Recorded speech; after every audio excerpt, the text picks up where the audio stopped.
পাকিস্তানের বিপক্ষে ঘরের মাঠে ওয়ানডে সিরিজের স্কোয়াড ঘোষণা করেছে বাংলাদেশ ক্রিকেট বোর্ড। মেহেদী হাসান মিরাজের নেতৃত্বে এই দলে 1.5 বছর পরে ফিরেছেন আফিফ হোসেন ধ্রুব। সর্বশেষ ওয়েস্ট ইন্ডিজের বিপক্ষে খেলা সিরিজ থেকে বাদ পড়েছেন 6 জন এবারের সিরিজে। বাংলাদেশের বর্তমান স্কোয়াড, যে স্কোয়াডটি পাকিস্তানের বিপক্ষে খেলার জন্য ঘোষণা করা হয়েছে, দেখে নেওয়া যাক এক নজরে।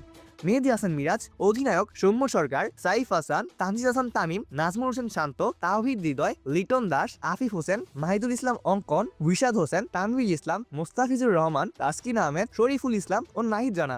দলে ফিরলেন অভিজ্ঞ লিটন কুমার দাস, আফিফ হোসেন ধ্রুব, নাহিদ জানা এবং শরীফুল ইসলাম। বাদ পড়লেন জাকের আলী অনিক, শামীম হোসেন, নুরুল হাসান সোহান, তানজিম হাসান সাকিব, হাসান মাহমুদ, নাসুম আহমেদ। অপূর্ব দাস, লেভাজ নিউজ।